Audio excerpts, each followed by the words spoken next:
Part 1. You will hear two friends talking about a guitar group. First, you have some time to look at questions 1 to 6.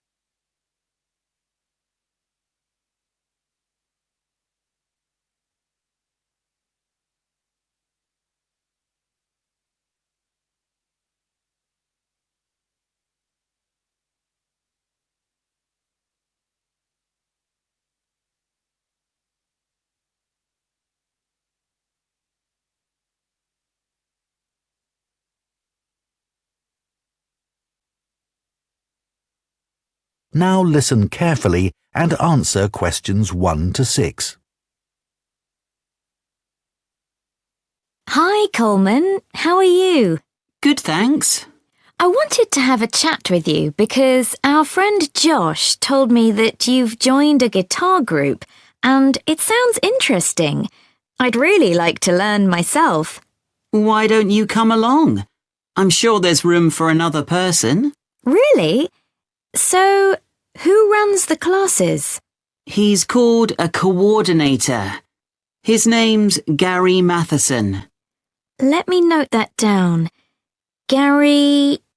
How do you spell his surname? It's Matheson.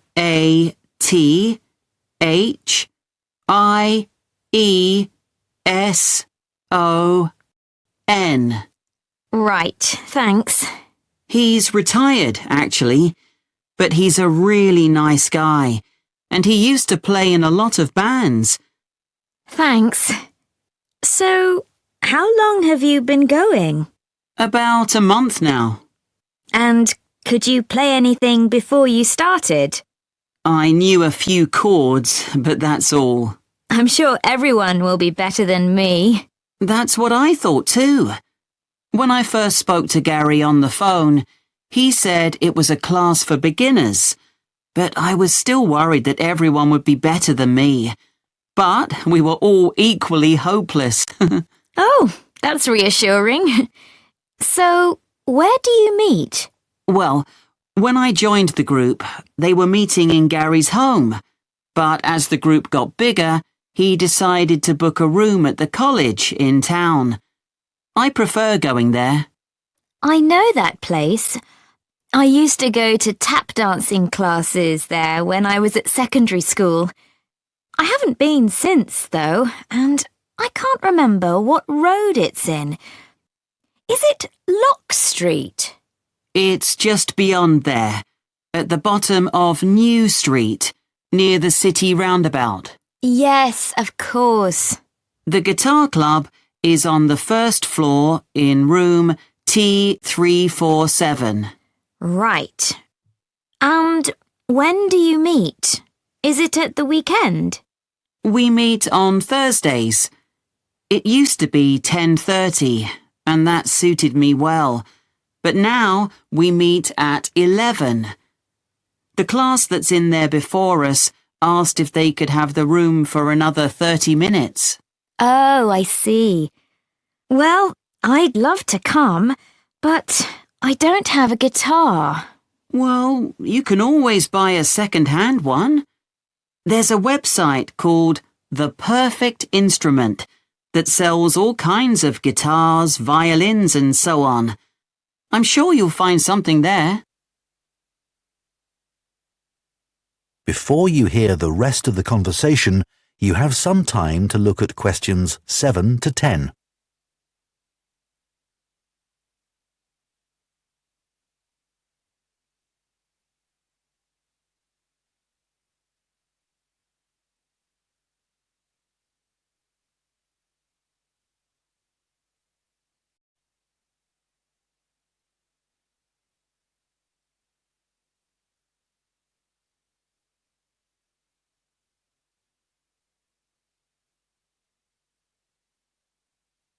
Now listen and answer questions 7 to 10.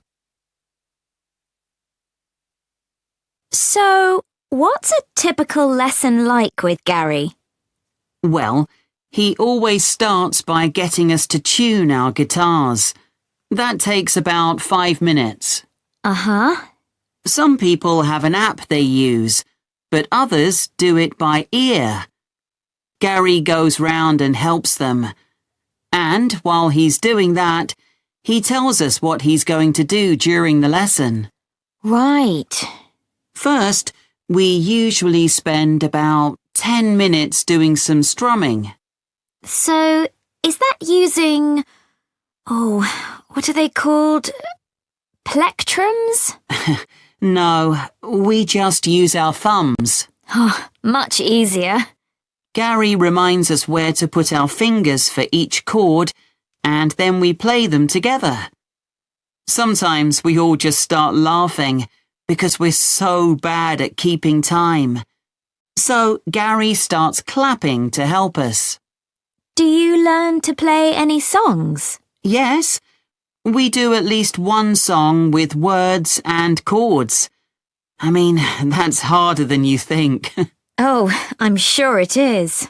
That part of the lesson takes about 15 minutes.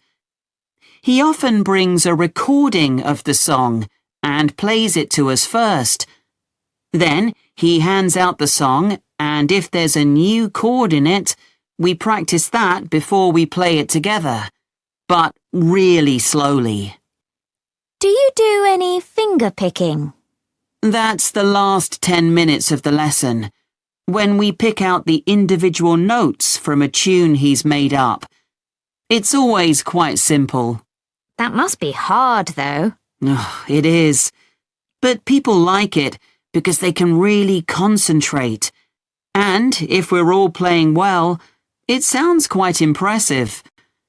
The only trouble is that he sometimes gets us to play one at a time. You know, alone. Oh, that's scary. It is. But I've got used to it now. At the end, he spends about 5 minutes telling us what to practice for the following week. Well, thanks, Coleman. I'll go and have a look at that website, I think. That is the end of Part 1. You now have 1 minute to check your answers to Part 1.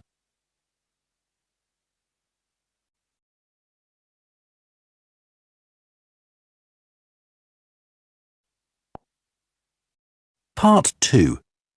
You will hear a man called David talking on the radio about his work as a lifeboat volunteer.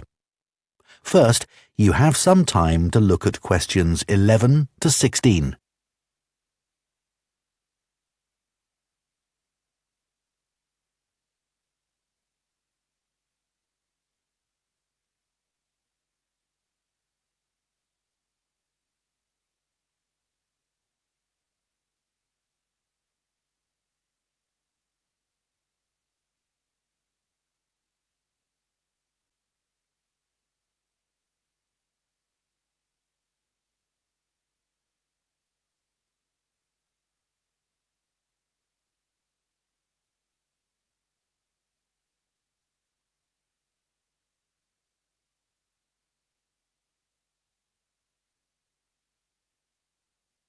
Now listen carefully and answer questions 11 to 16.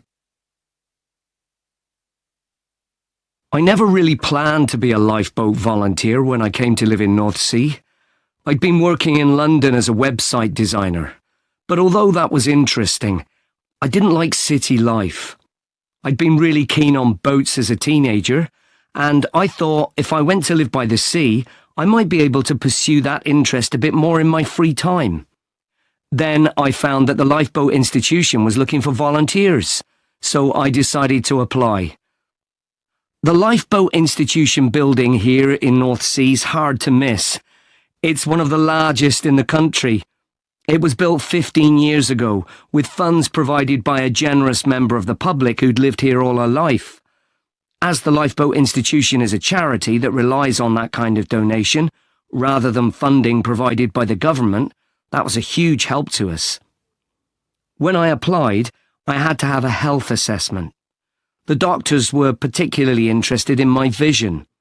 I used to be short-sighted, so I'd had to wear glasses, but I'd had laser eye surgery 2 years earlier, so that was okay. They gave me tests for colour blindness, and they thought I might have a problem there, but it turned out I was okay. When the Coast Guard gets an alert, all the volunteers are contacted and rush to the lifeboat station. Our target's to get there in 5 minutes. Then we try to get the boat off the dock and out to sea in another 6 to 8 minutes. Our team's proud that we usually achieve that. The average time across the country's 8.5 minutes. I've recently qualified as what's called a helmsman, which means I have the ultimate responsibility for the lifeboat. I have to check that the equipment we use is in working order. The crew have special life jackets that can support up to 4 people in the water, and it's ultimately my decision whether it's safe to launch the boat. But it's very rare not to launch it, even in the worst weather. As well as going out on the lifeboat, my work involves other things too. A lot of people underestimate how quickly conditions can change at sea, so I speak to youth groups and sailing clubs in the area about the sorts of problems that sailors and swimmers can have if the weather suddenly gets bad. We also have a lot of volunteers who organise activities to raise money for us, and we couldn't manage without them. Before you hear the rest of the talk, you have some time to look at questions 17 to 20.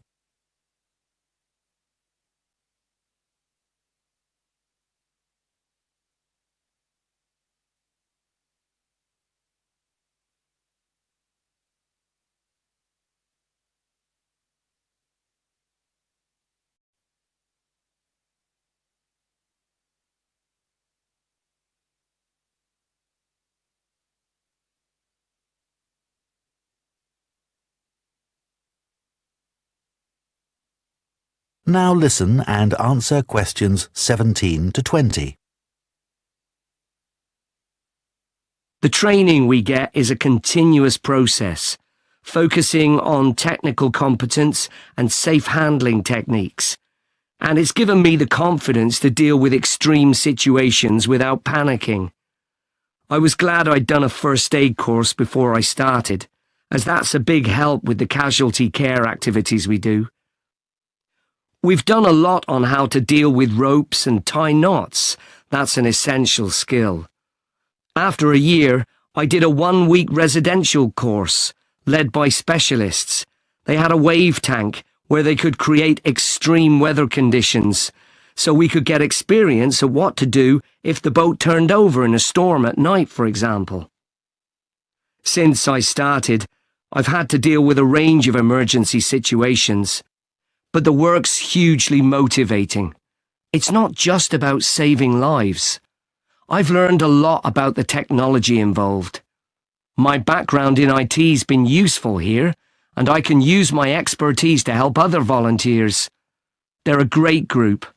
We're like a family, really, which helps when you're dragging yourself out of bed on a cold, stormy night. But actually, it's the colder months that can be the most rewarding time. That's when the incidents tend to be more serious, and you realise that you can make a huge difference to the outcome. So, if any of you listeners are interested, why don't you give us a call? That is the end of part 2. You now have 30 seconds to check your answers to part 2.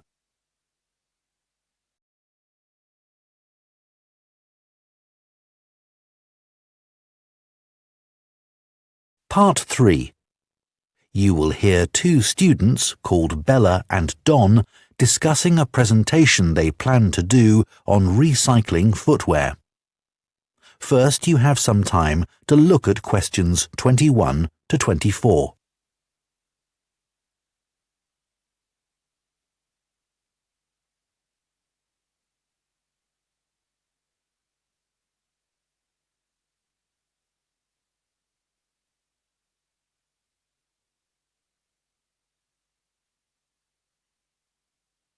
Now listen carefully and answer questions 21 to 24.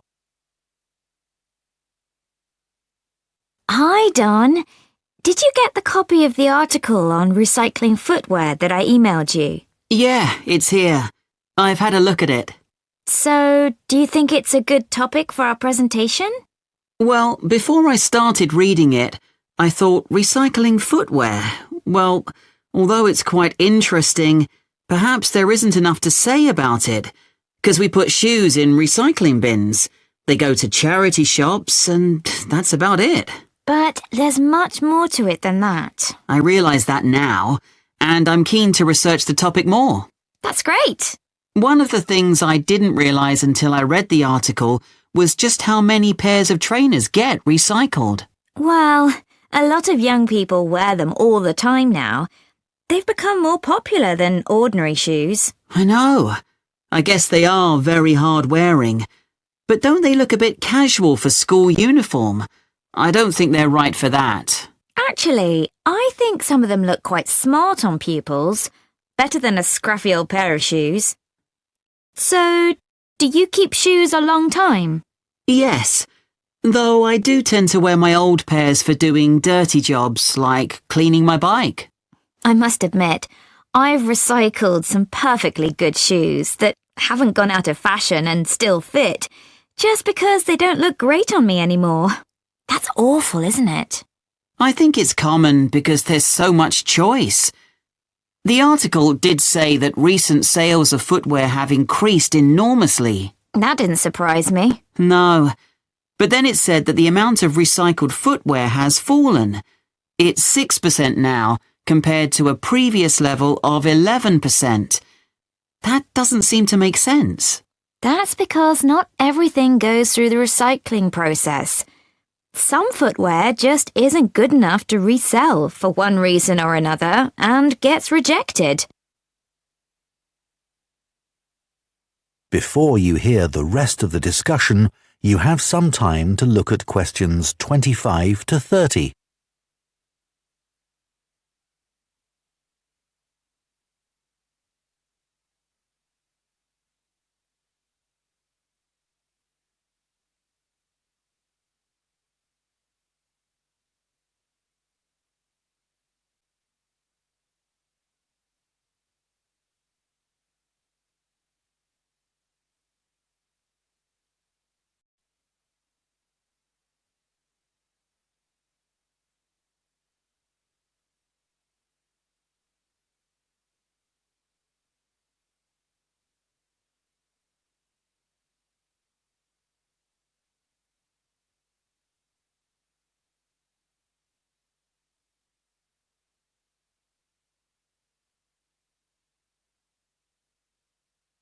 Now listen and answer questions 25 to 30. So, let's find some examples in the article of footwear that was rejected for recycling. Okay, I think there are some in the interview with the recycling manager. Yeah, here it is. Let's start with the ladies' high-heeled shoes.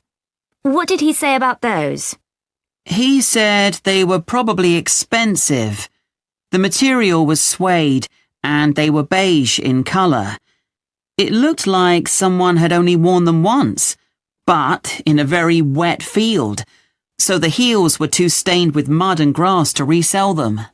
Okay. And the leather ankle boots. What was wrong with them? Apparently the heels were worn, but that wasn't the problem. One of the shoes was a much lighter shade than the other one. It had obviously been left in the sun. I suppose even second-hand shoes should look the same. Sure. Then there were the red baby shoes. Oh, yes.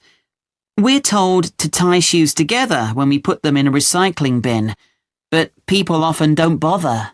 You'd think it would have been easy to find the other, but it wasn't. That was a shame because they were obviously new. The trainers were interesting. He said they looked like they'd been worn by a marathon runner. Yeah. Weren't they split? Not exactly. One of the soles was so worn under the foot that you could put your finger through it. Well, we could certainly use some of those examples in our presentation to explain why 90% of shoes that people take to recycling centres or bins get thrown into landfill. What did you think about the project his team set up to avoid this by making new shoes out of the good parts of old shoes? It sounded like a good idea. They get so many shoes, they should be able to match parts. I wasn't surprised that it failed, though. I mean, who wants to buy second-hand shoes, really? Think of all the germs you could catch. Well, people didn't refuse them for that reason, did they? It was because the pairs of shoes weren't identical. They still managed to ship them overseas, though. That's another area we need to discuss. You know, I used to consider this topic just from my own perspective, by thinking about my own recycling behaviour without looking at the bigger picture. So much happens once shoes leave the recycling area. It's not as simple as you first think. And we can show that by taking a very different approach to it. Absolutely. So let's discuss how we're going to split up the present. That is the end of part 3. You now have 30 seconds to check your answers to part 3.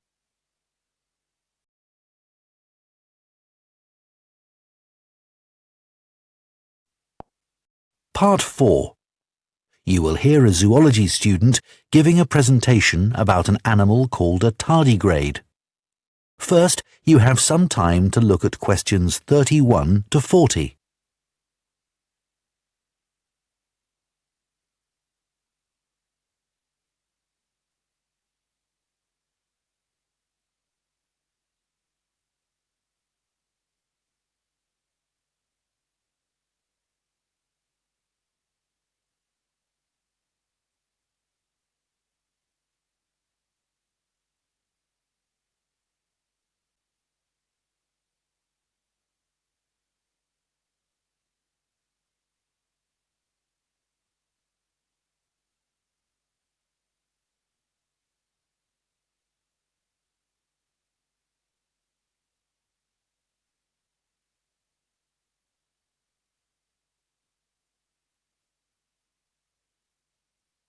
Now listen carefully and answer questions 31 to 40.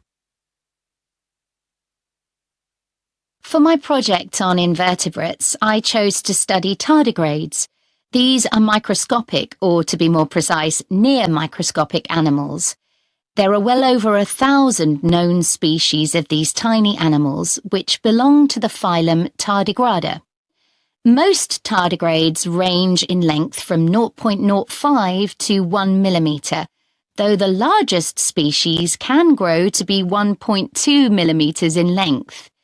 They're also sometimes called water bears, water because that's where they thrive best, and bear because of the way they move. Moss piglet is another name for tardigrades because of the way they look when viewed from the front. They were first discovered in Germany in 1773 by Johann Goetze, who coined the name tardigrade. As I say, there are many different species of tardigrade. Too many to describe here, but generally speaking, the different species share similar physical traits. They have a body which is short and also rounded, a bit like a barrel. And the body comprises 4 segments. Each segment has a pair of legs, at the end of which are between 4 and 8 sharp claws. I should also say that some species don't have any claws. What they have are discs, and these work by means of suction. They enable the tardigrade to cling on to surfaces or to grip its prey. Within the body, there are no lungs or any organs for breathing at all. Instead, oxygen and also blood are transported in a fluid that fills the cavity of the body. As far as the tardigrade's head is concerned, the best way I can describe this is that it looks rather strange, a bit squashed even. Though many of the websites I looked at described its appearance as cute, which isn't exactly very scientific. The tardigrade's mouth is a kind of tube that can open outwards to reveal teeth-like structures known as stylets. These are sharp enough to pierce plant or animal cells. So, where are tardigrades found? Well, they live in every part of the world, in a variety of habitats, most commonly on the bed of a lake, or on many kinds of plants, or in very wet environments. There's been some interesting research which has found that tardigrades are capable of surviving radiation and very high pressure, and they're also able to withstand temperatures as cold as -200 degrees centigrade, or highs of more than 148 degrees centigrade, which is incredibly hot.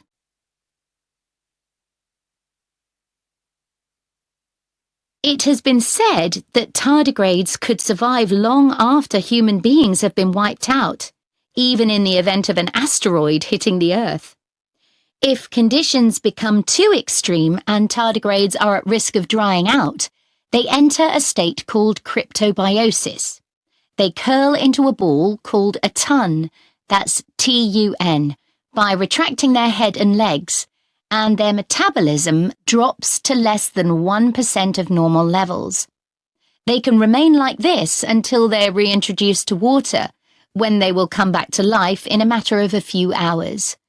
While in a state of cryptobiosis, tardigrades produce a protein that protects their DNA.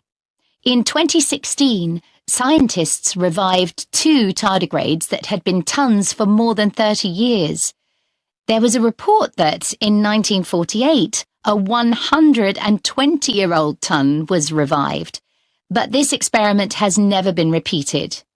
There are currently several tests taking place in space to determine how long tardigrades might be able to survive there. I believe the record so far is 10 days. So, moving on. In terms of their diet, tardigrades consume liquids in order to survive.